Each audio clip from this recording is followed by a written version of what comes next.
For the benefit of our viewers who are blind or visually impaired, we are including audio description to introduce the program's key visual elements. Today on the Laura Flanders program, footage will show scenes from the National Council on Independent Living's 2018 conference in Washington, D.C. People use wheelchairs and scooters travel along a sidewalk. An interpreter signs as captions appear on a large screen. A dog's harness reads, "Service Dog in Training." President George H.W. Bush signs the Americans with Disabilities Act. Text on screen. There are over 2 million people with disabilities of all ages in nursing homes and other institutions. More scenes. Protesters hold signs and march. In security footage, staff at the Judge Rothenberg Center assault a disabled resident. Police drag a protester away. Newspaper headlines: Parents with disabilities face an uphill battle to keep their children. Washington State may make it easier to sterilize people with disabilities. Governor McMaster signs Persons with Disabilities Right to Parent Act.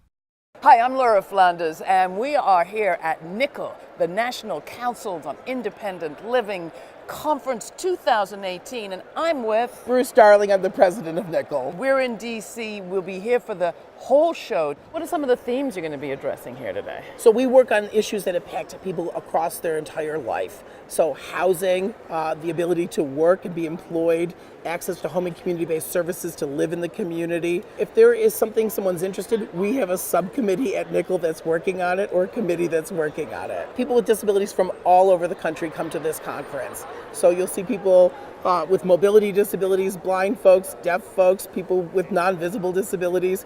There are folks who work in centers for independent living. We all come together. This is our time of year where we learn from each other and actually mobilize resistance for action. And I grew up with my father, a very famous person in British theater and the theater world, and he was in a wheelchair. And that was the 1960s. Things have come a long way. But we're going to talk about the challenges that we are all facing right now if we want to, in another famous phrase, remake the world anew and better. This is the Laura Flanders Show, the place where the people who say it can't be done take a back seat to the people who are doing it. Welcome. Inalienable rights are rights that we inherently possess. They are things that are ours. The founders and the framers of our country had freedom and liberty as a value. More importantly, look to the leaders in the civil rights movement who have taken those values and have helped move our country forward so that everyone here has the right and the same opportunity to life, liberty, freedom, and the pursuit of happiness. Tell us why the ADA matters and matters to you. Okay, so the ADA matters because it gives people with disabilities the opportunity to participate in public life. Having a right to point to and an enforceable right makes all the difference. As a queer man, sometimes I can be discriminated against legally depending on where I am. As a disabled person, there's a federal law that protects me. It's a civil right. And we're told the ADA is the most recent of our civil rights and a part of the progression of civil rights in this country. And yet, when a lot of people think about civil rights, they go back to the 60s. We don't think so much about disability. What's the story with that? Well, the story is that basically people think of us as broken versions of them. So we're the patients, the ones who have to be pitied and taken care of, so they can't even conceptualize that we're people who have rights. And frankly, we sometimes suck in that ableism and have to, fight against it ourselves. But that really is the fundamental framework that's different about the ADA. It's not a bill that takes care of us and provides services and treats us like beggars. It's a bill that says we have rights just like everyone else. And it's under threat. It is under threat. That's the thing, 28 years later, and we're trying to roll it back. It's appalling. The happiness for me is the experience of people with disabilities who for the first time feel their own power. That incredible feeling, that's my happiness. So I'm here with Vilisa Thompson, who is a member of the board of NCLE. Vilisa, I'd love you to introduce yourself. I'm running up my first year on the board as a member at large, and I'm also the founder and CEO of Rap Your Voice, which is a blog and organization that centers on the disabled experience from an intersectional lens, particularly the experiences of Black disabled women and femmes. I'm also the creator of the Disability to White hashtag that went viral in 2016. I'm a social worker, writer, activist, and very proud troublemaker. We like troublemakers on this show. How's the conversation around disability changed as people have become more conscious, and you've been calling them to be more intersectional in their talking? I think that it allows people to be more transparent when it comes to organizations that are not doing the work that is needed to be inclusive, like truly inclusive of disabled people of color, and not just using us as a checkoff on their diversity and inclusion list, calling them out as needed. I really think that it really forced those important conversations out in the open, like I mentioned, so that, disabled people of color can be more empowered in this space. And isn't it true that most of us probably are abled or less abled at different times in our lives? It's not such a clear category. Disability is, it's probably the only identity that you can become a part of at any time of the lifespan. So really making sure that regardless of what your particular focus is, that you understand disability from a more intersectional lens. We're basically talking about the same thing, but just within our different identities. But also there's people within those intersecting identities who are being doubly impacted in some ways. So really forcing that conversation to really tackle the ableism that exists, really getting people to see how what they're saying, their language is outdated. I know words are so hard to unlearn, but they're so necessary to unlearn so that people do not be put off before they even be able to be brought in. I've been joined by Kelly Buckland, who is the executive director of the organization and has been for 9 years, although he came here from Idaho, hence the hat, right? Right. Tell us a little bit about how you've seen this organization change, Kelly, while you've been here. My first NECL conference was in 1989, so 30 years ago. So 89 was the year before the ADA passed, so we came here for the NECL conference. And while we were here, George Bush was not supporting the Americans with Disabilities Act, so we decided we would march on the White House. So that's what we did. I actually ended up getting a meeting the next morning with the president. And as everyone knows, he came on in support of the ADA later and ended up signing it as president and considers it one of his biggest accomplishments. What are the things you want to impact? And right now in 2018, we're at an interesting moment. We've not just got the Donald Trump administration, but we have at the non-so-political level massive technological shift sort of just on the horizon, whether we're talking about autonomous vehicles or all sorts of artificial intelligence. Talk about that a little, and maybe Kelly, I'd ask you to kick off. What are the two sides of this coin as you see it? Well, I think, technology holds all kinds of possibilities for people with disabilities. Let's take autonomous vehicles. So for a blind person to be able to go down to the store, buy a gallon of milk, come back and be able to have it there for their children, that's huge, because you can't do that today. The problem is, we're very concerned that we're going to end up with the same thing we've been fighting for decades, and that is the technology will advance, the cars will not be accessible. That's the kind of stuff we really have to start being cognizant of and start addressing from the beginning so that stuff is universally accessible instead of having to go back and try to retrofit the world afterward, after people have been left behind. I really think that when we talk about these type of cars and we talk about technology in general, there's a huge price tag that many of us cannot afford, and that leaves us way more behind. You have something and you still cannot access it because you can't afford it, or there's very little resources that are not loans that will allow you to be able to purchase it. One of the issues that people have talked about is the desire and the right to live independently in community. What does that mean to you? For me, when I say independence, I'm able to decide what is the best life for myself, and to not have anyone dispute that because of ableism or what they perceive me to be able to do. No, that's exactly right. I mean, that's what independent living is about, is giving people with disabilities the same level of control over their lives that everybody else enjoys. If you're locked away in a nursing home or you're locked away in an institution, you don't get the benefit from any of that. You've been incarcerated for no crime other than the fact you had a disability. So we still have a real fundamental problem in this country where we are taking away people's right to even exist in the community and locking them away. How would you like to see the larger movement shape up, Lisa? What's your vision of 5 years from now, 10 years from now? I think it's time to allow the younger people, not just millennials, but also Generation Z, which is on our heels, to really help shape the tide. I think that the younger leaders that are starting to take control, they make me feel better about the movement being carried on. I mean, I think I was concerned about that for a number of years, and the young leaders that are coming up are really smart, very organized folks who have a vision for the future. Disability rights are! Disability rights are! Well, my name is Sierra Reed. I'm a leader, entrepreneur, activist in the disability community. I am a person that has been bad labeled as a person as crazy, disability, like mental, psychotic. But I learned that that's a part of my life, and speaking up and stumping the stigma about mental illness is something that I learned that I have to stand up and do.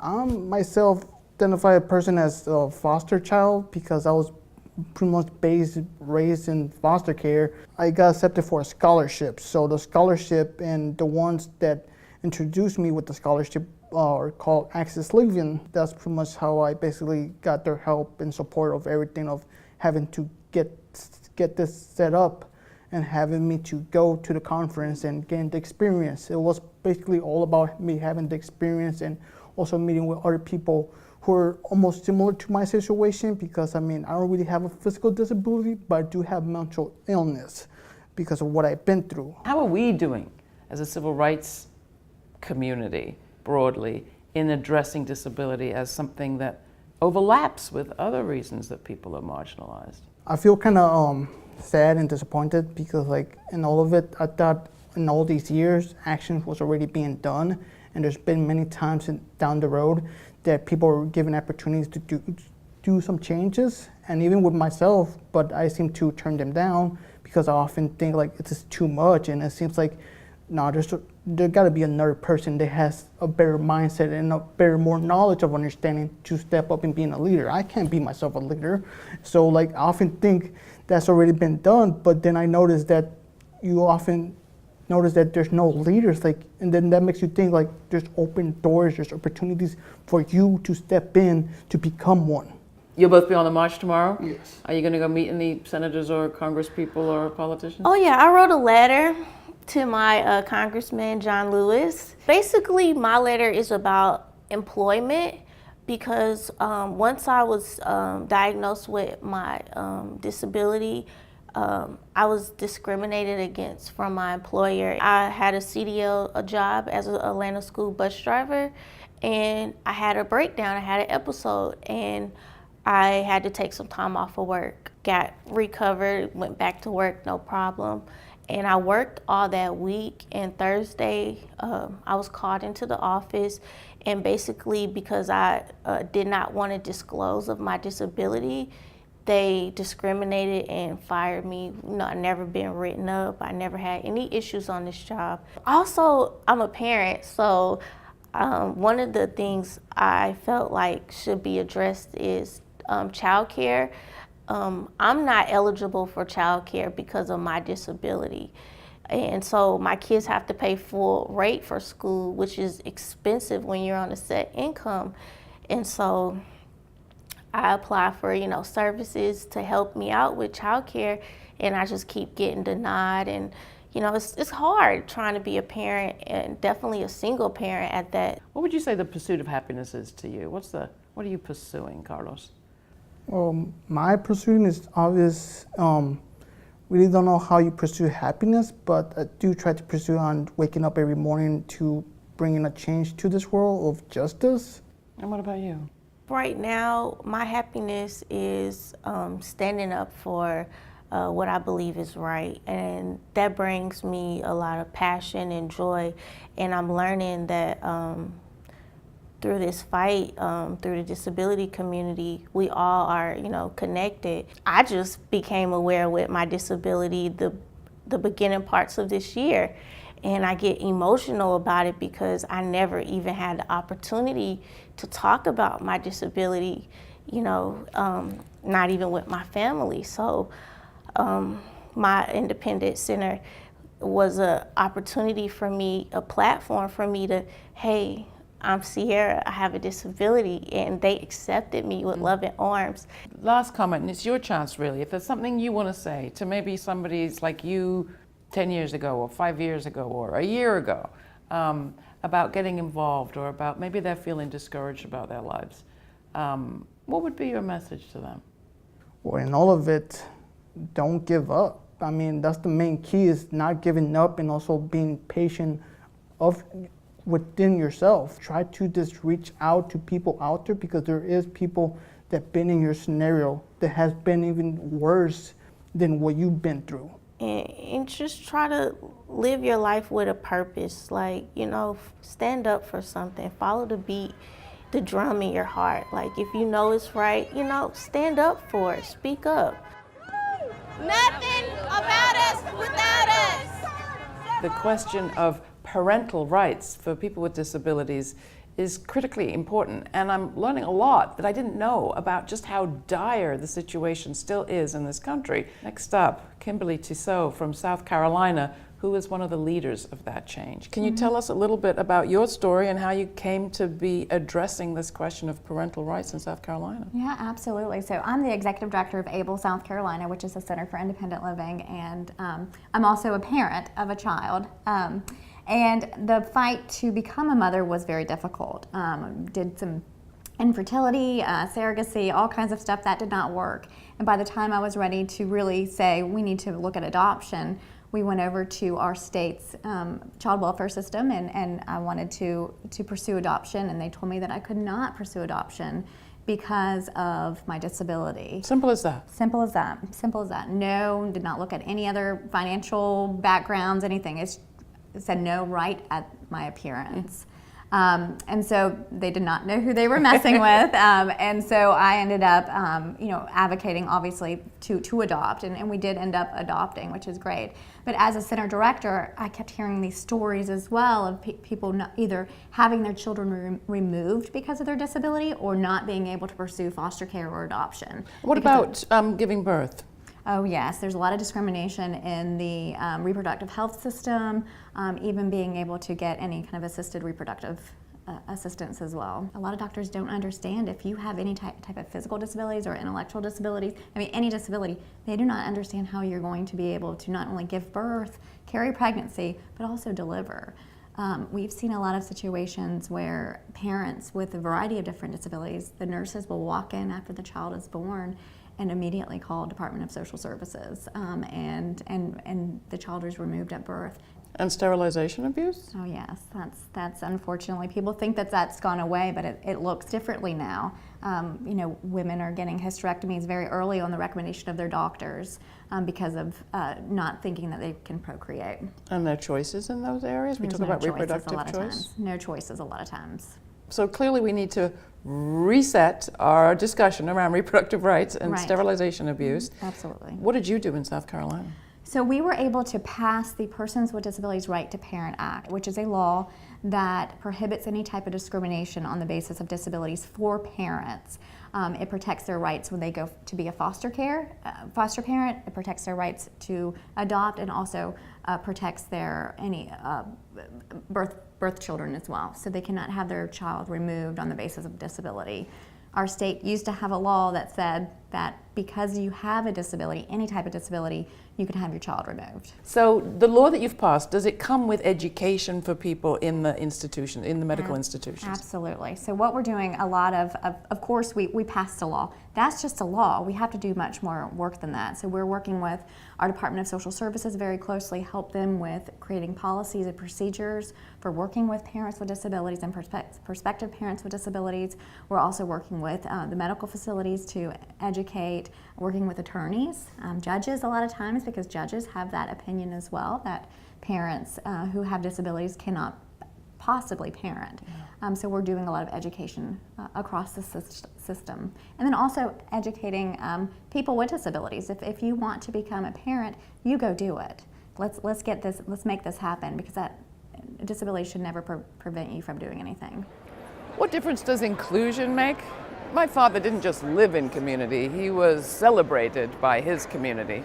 But he was also locked up for 3 years in a nursing home, and he was refused the right by his college to return to finish his studies after he contracted polio in the war. Inclusion, though, means that people are at the table when laws and policies are getting made. And when people with disabilities are invisible and shut out, not only is society poorer culturally, politically, scientifically, but we make a whole lot of bad laws. We're here, we're loud, disabled and proud. We're here, we're loud. Hi, I'm Dara Baldwin, and I am the Vice Chair of the Legislative and Advocacy Committee. Well, right now, the disability community is invisible to this administration and to this Congress. On Thursday, July 26th, where we are now, is going to be the 28th anniversary of the ADA. 28 years, and yet this White House, this administration is doing nothing to celebrate that. So what does that tell this community? Yeah, we love the ADA and we love disability rights, but not enough to celebrate you, not enough to honor you, not enough to say you actually exist and we care. That's back to invisibility. Every year we do a march and rally here in Washington, D.C. We have thousands of people who march through the city and letting people know that ADA is the civil right. Disability rights are a civil right, and that their rights are important to the world. So they come to the place where law is done. We march down to the Capitol, and then we have a rally to talk to our elected officials and tell them what we want them to do, thank them if they've done well. There's 3 laws that need to be changed. So let's start with one. The first thing, you need a job, right? Everyone wants a job and wants to be employed. We want competitive, integrated employment, no segregated employment. We want people to use the ADA, Title I, which is employment law. And in that also is equal pay. We have a lot of people around the country fighting for equal pay. Well, people with disabilities are hindered and horrifically discriminated against through a law called 14C, sub-minimum wage, which, yes, sub, you can pay them lower than minimum wage. It's in the Fair Labor Standard Act, which was passed 80 years ago. And until that statute is changed, you can actually pay people with a disability 2 cents an hour. Number 2, in the area of restraint and seclusion, which you cannot restrain and seclude people in any other institutions. We passed a law years ago for jails and prisons, our hospitals and healthcare centers, but guess where you can restrain and seclude people? In our schools, in any educational institution, which is supposed to be the safest place in the world for children, and yet you can restrain and seclude them. So we're trying to end that practice. There is something that's better. It's called positive behavioral intervention systems. Not everyone believes in all of that, but we surely believe that you have to stop tying up children and putting them in seclusion boxes. That is not how a child should be going to school and learning and getting education. So the third one we're really trying to fight is ending electric shock of also students, and that is at the JRC, the Judge Rothenberg Center in Massachusetts, where a judge just ruled that it's okay for that staff to basically zap or shock the students that are in that center. And the United Nations has said this is a form of torture, that you cannot do that. And you can go to ADAPT, ADAPT's website to see the videos of this going on in the centers, and also to see the 15-day vigil that they did in front of the Secretary's house here in Washington, D.C., in the cold and the rain, to say, you must stop torturing our people. Let's say that when we fight, we win. When we fight, we win. Louder. When we fight, we win. Believe it and do it. I came here too to thank the disability rights community for fighting to protect the Affordable Care Act. Those images of people being pulled out of their wheelchairs, that was what did it. I know that Access Living will be out there fighting, and I'll be right with you, shoulder to shoulder. Thank you. And every other day, remember that this building behind me is your house. This doesn't belong to Donald Trump. This doesn't belong to special interests. It belongs to you, the American people. And so you don't get pushed around. You don't let them shut you up. You don't let them tell you that what you're fighting for doesn't matter, because it matters. Because you are here, you matter, and I see you, and together we're going to fight for these rights to make sure that they're there forever. Thank you, everyone. I, in the military, never thought about disability rights until I became disabled. And then all of the protections of the ADA that all these wonderful people fought for before me were there to welcome me home and give me a full life. And so I'm dedicated to making sure that I fight every single day for disability rights, because we're all, one car accident, one bad medical diagnosis, age. Hopefully we all get to the point where we all have a disability because we live nice, long, happy lives. But that means that we're going to need these protections. And unfortunately, there are efforts to roll them back. This is not about special treatment. This is about equal treatment. Thank you for having the Laura Flanders Show. Thank you for having me here at Nickel. This has been quite an experience. Thank you for being here. It's been wonderful to have you here. So what do we do next? Next, we're up on the Hill. We're making our voice heard, and we're going to get people to co-sponsor the Disability Integration Act and agree to defend the Americans with Disabilities Act. And for people at home who might want to begin addressing their own ableism where they are, what do you recommend? Okay, the first thing you can do is be very helpful to us. Call your member of Congress, urge them to support the Disability Integration Act, because no disabled American, no one in America should be locked up simply for who they are. Support the ADA, support the Disability Integration Act, and connect with Nickel, I'd say. That would be great. Contact a local Center for Independent Living. You can find out more about Nickel, the local centers for independent living where you live, and about the Laura Flanders Show, and find all of our archives at lauraflanders.org. Thanks for watching. This show is produced by Laura Flanders with Tammy Hamada-Warnoff, Monica Mohapatra, Danica D'Souza, Charlotte Carpenter, Jeannie Hopper, Mira Al-Rahim, and Dominic Marcella.